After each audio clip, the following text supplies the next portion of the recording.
The crash. The sky of Zephyra burned violet as Jonas Riley's shuttle tore through the atmosphere, trailing smoke and fire. Alarm screamed in his ears, but all he could do was grip the controls and pray. The impact came like a thunderclap, metal shrieking, trees splintering, and then darkness swallowed him whole. When consciousness returned, Jonas found himself staring into the most extraordinary eyes he'd ever seen. They were luminous, shifting between shades of amber and gold, set in a face of smooth purple skin. The woman leaning over him gasped and pulled back, her expression a mixture of shock and fear. "You're awake," she whispered, her voice melodic despite the tremor in it. Jonas tried to sit up, but pain lanced through his ribs. The woman, clearly not human, pressed a gentle hand to his shoulder, easing him back down. "Don't move. You have 3 broken ribs and a concussion." "Where am I?" Jonas managed, his throat raw.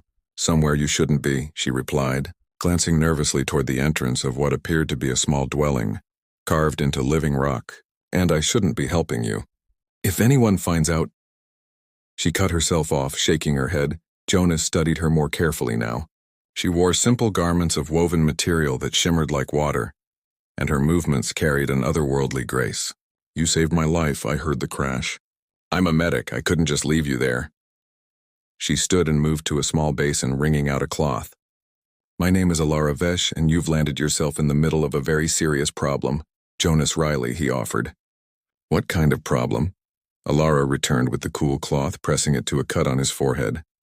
Her touch was surprisingly tender, the kind where human-alien contact is forbidden by the Accord. The kind where if my people find you, you'll be sent to a detention facility. And if they find out I helped you—" She paused, meeting his eyes. "I'll be exiled from Zephyra forever." Jonas felt his stomach drop. He'd heard rumors of isolated worlds with strict contact protocols, but he never imagined he'd crash on one. "Then why help me?" For a long moment, Alara didn't answer.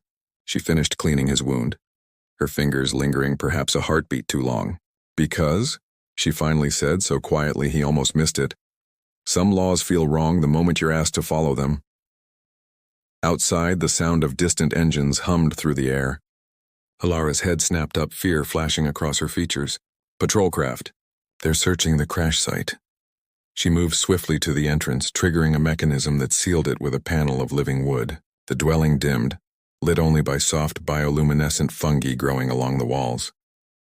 "You need to stay absolutely silent," Alara instructed, returning to his side. "They have sensors, but this shelter is shielded." "As long as you don't make noise." Jonas caught her wrist gently.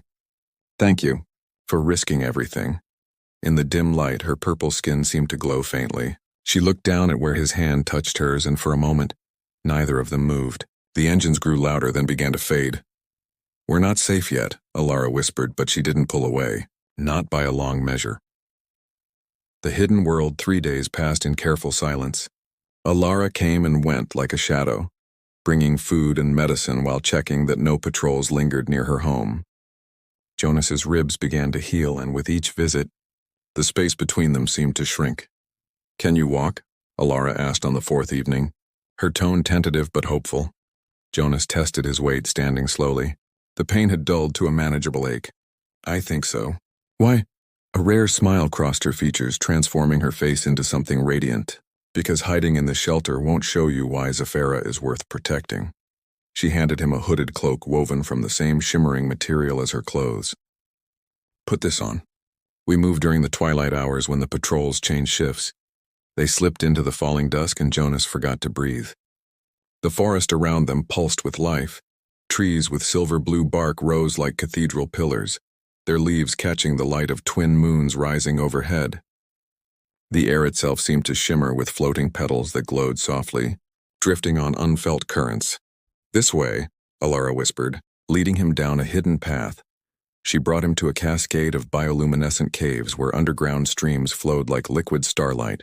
The walls were alive with patterns that shifted and changed, telling stories in a language Jonas couldn't read but somehow understood. Tales of love, loss, and the eternal rhythm of life. "My people have lived here for 10,000 cycles," Alara explained, her voice echoing softly. "We've never known war, never known the violence that plagues so many worlds." She turned to face him, and in the blue glow of the cave, her purple skin took on deeper hues. That's why the Accord exists. That's why contact with outsiders is forbidden. They fear what you might bring. And what do you fear? Jonas asked, stepping closer. Alara's breath caught. I fear that they might be right to be afraid.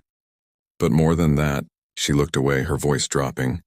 I fear what I feel when you look at me like that. Before Jonas could respond, voices echoed from above. Alara grabbed his hand, pulling him deeper into the cave system. They ran through twisting passages, their footsteps splashing through shallow streams. The voices grew closer, accompanied by the mechanical whir of scanning equipment. Finally, they emerged in a hidden grotto where the walls were covered in ancient carvings. Alara triggered a concealed entrance, and they tumbled into a small chamber beyond. She sealed the door, and blessed silence fell. They were pressed close in the confined space, both breathing hard. Jonas could feel Alara's pulse racing against his chest. That was close, he murmured. Too close, she agreed, but she didn't move away. Commander Theron is leading the search personally now. He's relentless. Who is he? The head of planetary security. If he finds evidence of human presence, Alara's voice trembled. Jonas, they'll hunt you across every continent, and they'll make an example of anyone who helped you. Jonas lifted his hand slowly, giving her time to pull away. When she didn't, he gently touched her cheek. Then we'll be careful. Together. Alara closed her eyes, leaning into his touch. This is madness. I barely know you sometimes, Jonas said softly. The heart knows before the mind catches up. She opened her eyes, and in their golden depths, Jonas saw the same conflict he felt. Duty warring with desire, fear wrestling with hope. The bioluminescent fungi cast dancing shadows across her face as she struggled with words that wouldn't come. Instead, she took his hand and pressed it over her heart. Through the thin fabric, Jonas felt the rapid rhythm of her pulse, so similar to his own, yet somehow different. A melody in a key he'd never heard before. Feel that, she whispered. That's what happens when you're near. Jonas placed her hand over his own heart, letting her feel the answering thunder. I feel it too. In that hidden chamber, surrounded by ancient stone and soft light, they stood together in the fragile space between forbidden and inevitable. Breaking barriers. The safe house belonged to Dr. Mira, Alara's oldest friend and a researcher of interplanetary ethics. She'd taken one look at Jonas and Alara together and simply nodded, asking no questions. You can stay here, she'd said, but not for long. Theron is expanding his search grid. The house was small but comfortable, built into the trunk of a massive tree whose roots ran deep into Zephyra's core. Jonas spent the days recovering while Alara worked her regular shifts at the medical center, maintaining the appearance of normalcy. But the evenings belonged to them. Tell me about Earth, Alara said one night as they sat by the window, watching the twin moons rise. Jonas described oceans that stretched beyond sight, mountains that pierced clouds, cities where millions of humans lived in towering structures of glass and steel. He spoke of music and art, of conflict and peace, of the relentless human drive to explore and understand. Alara listened with rapt attention, her eyes wide. It sounds chaotic, it is, Jonas admitted. But it's also beautiful. Like here, just different. Do you miss it? Jonas considered the question, surprised by his own answer. Less than I thought I would. A comfortable silence settled between them.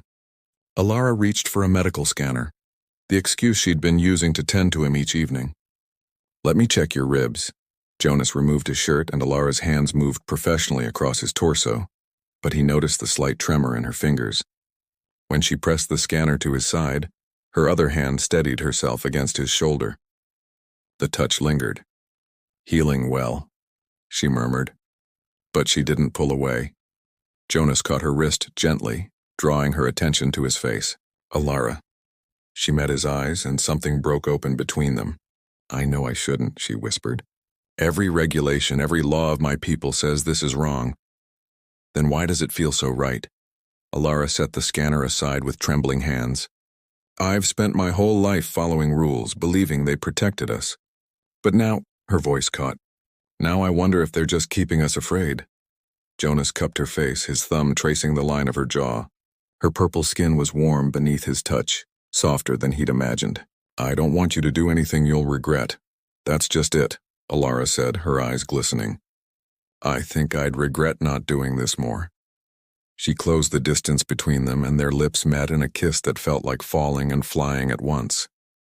It was gentle at first, tentative as if they were both afraid the moment might shatter, but then Alara's hand slid into Jonas's hair, and he pulled her closer and the kiss deepened into something that spoke of all the words they hadn't said.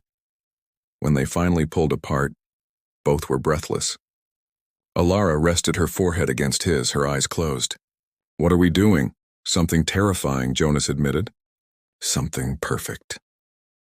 They moved to the window seat and Alara settled against him, her head finding the hollow of his shoulder as if it had been made for that purpose. Jonas wrapped his arms around her and they simply existed together, breathing in sync, hearts beating their separate but harmonizing rhythms. "In my culture," Alara said quietly, "there's a word, Kethara. It means the moment when two souls recognize each other across impossible distance. Do you believe in that?" She tilted her head to look up at him, and in the moonlight, her eyes held galaxies. "I didn't." Until now, Jonas pressed a kiss to her forehead, then another to her temple. Alara sighed, her body relaxing completely against his. Outside, the silver-blue forest whispered its ancient songs, and somewhere in the distance patrol craft hummed their mechanical warnings. But in that moment, wrapped in each other's arms, Jonas and Alara existed in a space beyond laws and fear, a space where only the truth of their connection mattered. "Stay with me tonight," Alara whispered. "Just hold me." "Like this, always," Jonas promised, knowing even as he said it that always might be a luxury they couldn't afford. Discovery and chase the morning shattered their peace like glass. Dr. Mira burst through the door, her face pale with panic. "They found your ship." Theron's team pulled genetic markers from the crash site. Alara shot to her feet, immediately in crisis mode. "How long do we have?" "Hours, maybe less." He's cross-referencing everyone who was near that sector. "Alara, your medical bracelet logged your movements that night." Mira grabbed supplies from a cabinet, stuffing them into a pack. "You need to run." Now Jonas was already pulling on his boots, his mind racing through options. "Where can we go?" "The silver forest near the northern border," Mira said, handing Alara the pack. "There are old smuggler routes through the canyon systems.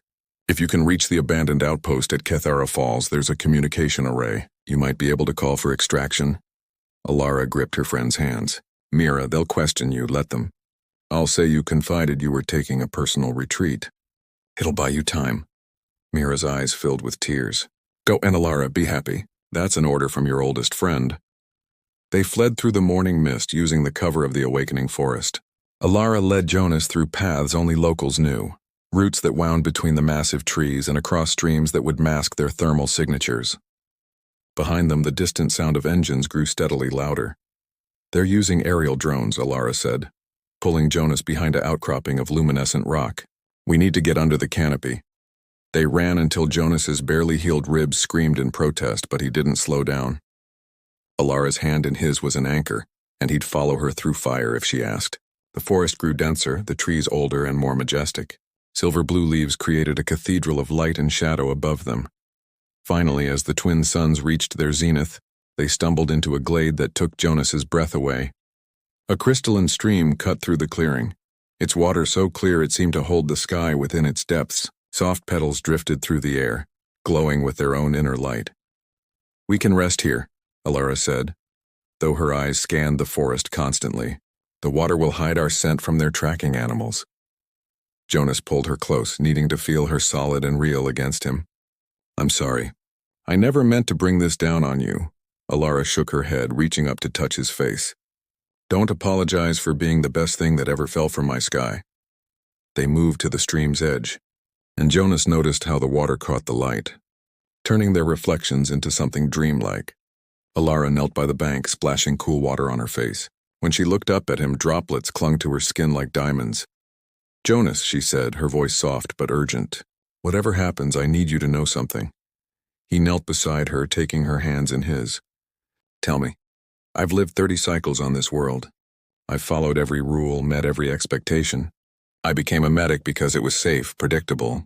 I've never taken a risk, never challenged the accord, never even questioned if there might be more to life than—" She paused, her throat working. "And just existing." Jonas brushed a stray petal from her hair, tucking it gently behind her ear. "And now I know what it means to live," Alara whispered. "You've shown me that some things are worth risking everything for." Jonas leaned down and kissed her forehead, soft and reverent. Alara's breath caught and she closed her eyes, leaning into him. In the stillness of the glade, their heartbeats became audible. Jonas's strong and steady, Alara's lighter but just as determined. Alara placed her hand over Jonas's heart, feeling its powerful rhythm. "I've never heard music like this," she whispered. Jonas pressed a finger gently to his lips, offering the gift of silence. They stood together in the holy quiet, his arm around her waist, her head resting on his shoulder. Around them, the forest seemed to hold its breath. No rustling leaves, no distant creatures, no mechanical hum of pursuit. The world had fallen silent, bearing witness. They came together in a kiss that was gentle and lingering, soft but filled with meaning, a promise made without words. When they pulled apart, it was only to rest their foreheads together, breathing in perfect synchronization. The glow of the floating petals, the twin suns, the silver stream, all reflected their unity in this impossible moment. Alara placed her hand in Jonas's, intertwining their fingers. "We are two hearts now," she said, her voice steady despite the tears on her cheeks. "One rhythm," Jonas smiled, squeezing her hand. "And nothing can stop this beat." The moment shattered as a drone screamed overhead, its sensors sweeping the canopy. They were moving before conscious thought, splashing across the stream and into the deeper forest.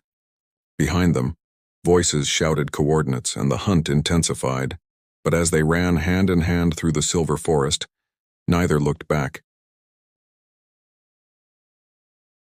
The choice. The abandoned outpost at Kethara Falls was exactly as Dr. Mira described, a crumbling structure built into the cliff face behind a thundering waterfall. Jonas and Alara collapsed inside, soaked and exhausted, but alive. "The array is still powered," Jonas said, examining the ancient equipment. "I can send a distress signal to any human vessels in range. If we're lucky, someone can reach us in 3 days." 3 days, Alara repeated, looking out at the falls. That's a long time to hide. They weren't granted even one. Commander Theron arrived with the dawn, his ship settling on the plateau outside the falls with military precision. Through the cascading water, Jonas could see armed officers forming a perimeter. There was no escape route they hadn't already blocked. "Alara Vesh," Theron's voice boomed through an amplifier. "You are charged with violation of the contact accord. Surrender the human and you may yet save yourself from exile." Alara's jaw set in a line Jonas had come to recognize. She was done running. "What are you going to do?" "What I should have done from the start," she said, squeezing his hand once before walking toward the entrance. "Choose," Jonas tried to follow, but she held up a hand. "Trust me, please." She stepped through the waterfall, emerging onto the plateau with her head high.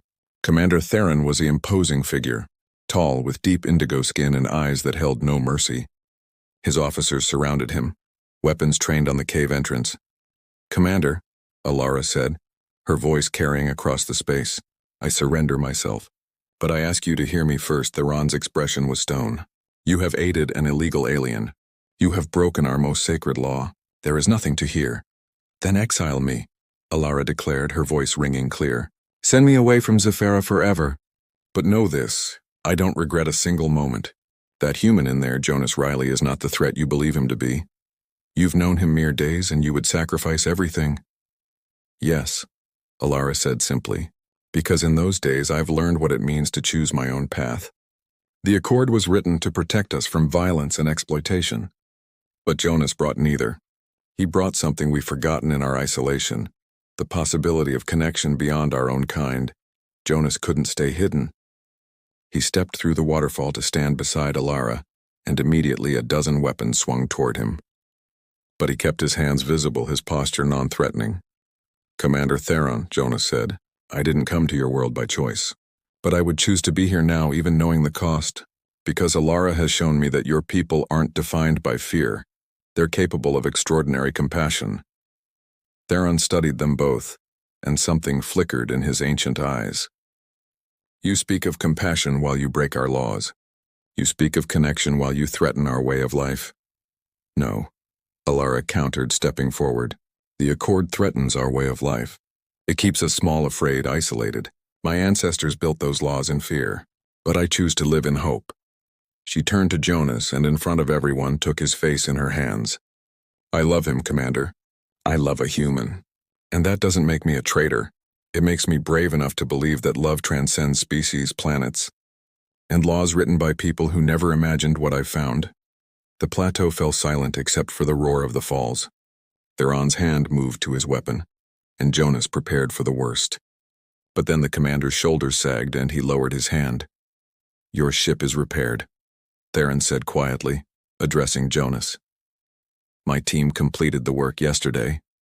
Jonas blinked in surprise. "Why?" "Because I'm old enough to remember when the Accord was written.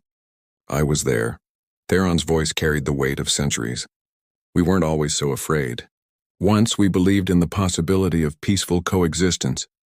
But after the wars on neighboring worlds, after watching others destroy themselves, we chose safety over possibility."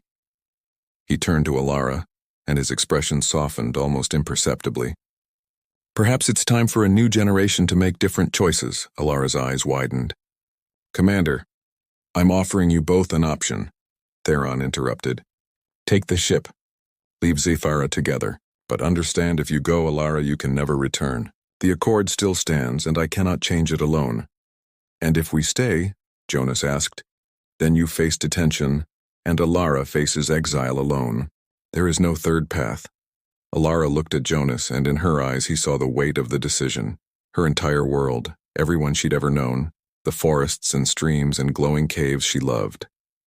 Everything she was being asked to leave behind. "What do you want to do?" Jonas asked gently. Alara smiled through her tears. "I want to see Earth. I want to know what oceans look like. I want to learn human music and eat human food and—" Her voice broke.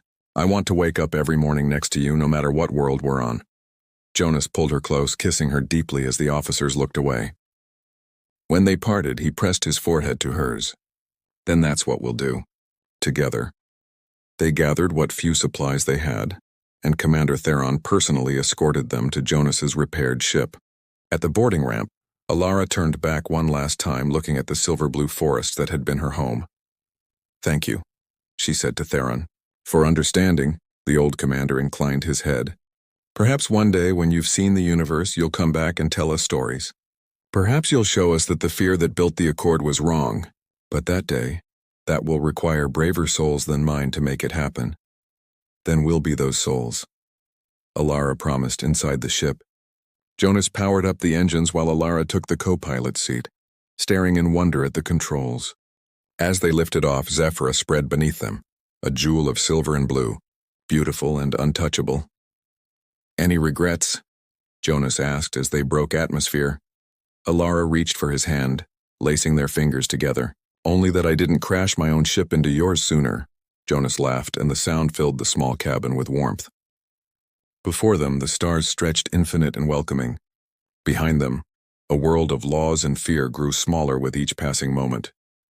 But between them, in the space where their hands joined and their hearts beat in rhythm, there was only the certainty that they had chosen right. Love, they had learned, was not about following rules or meeting expectations. Love was about finding someone worth breaking every law for and having the courage to build a new world together in the wreckage. As the ship's navigation system plotted their course toward Earth, Alara leaned over and kissed Jonas's cheek. "Show me everything," she whispered. "Every star, every world, every possibility. Always," Jonas promised. And this time, always felt like forever. The ship jumped to light speed, carrying two hearts and one rhythm toward an uncertain but luminous future.